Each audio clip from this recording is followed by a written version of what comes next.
Menunggu gagasan Gibran, Kaesang, dan Bobi. Gibran Raka Buming Raka, Kaesang Pangarep, dan Bobi Nasution barangkali adalah tiga politisi muda yang saat ini paling sering namanya disebut dalam perbincangan politik di pentas nasional. Langkah politik mereka menarik perhatian halayak bukan karena sesuatu yang genuin ditorehkan, melainkan karena dalam berpolitik mereka bertiga terlihat asal terabas. Terabas dalam bahasa Jawa adalah jalan pintas atau terobos. Sementara KBBI menyebut menerabas, yang berarti menerobos atau menyerobot. Semua diksi itu bermakna peyoratif, mencitrakan upaya yang tidak sesuai prosedur atau kaidah yang lumrah. Asal terabas sekalipun adalah cara yang cepat, atau singkat, namun berisiko. Apalagi bila aksi terabas yang dilakukan ada pada ranah politik, tentu saja bisa berdampak buruk terhadap kultur atau budaya politik, begitu pula output dan outcome dari aksi asal terabas biasanya tak begitu impresif.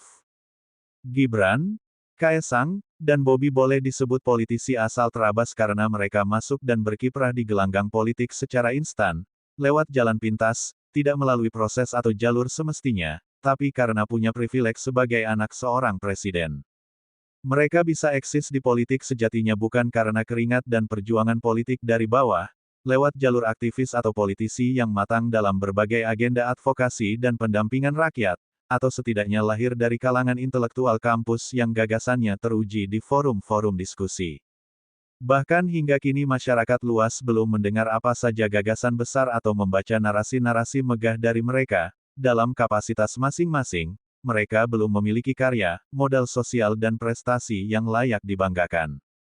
Gibran yang awalnya adalah pengusaha catering, dan pada Maret tahun 2018 mengaku tidak akan masuk politik dan hanya mau berbisnis, namun kemudian ia masuk PDIP dan dicalonkan sebagai Wali Kota Solo 2020.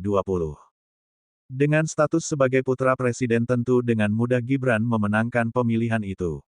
Begitu pula Bobi, dengan modal sebagai anak mantu presiden, ia masuk PDIP, untuk mendapat rekomendasi partai dan kemudian melenggang mulus, menjabat wali kota Medan, sekalipun minim pengalaman sebagai pemimpin. Lain lagi Kaesang, sebelumnya bisnis kuliner, dalam waktu singkat, hanya 2 hari setelah menjadi anggota PSI, ia langsung didapuk sebagai ketua umum partai itu.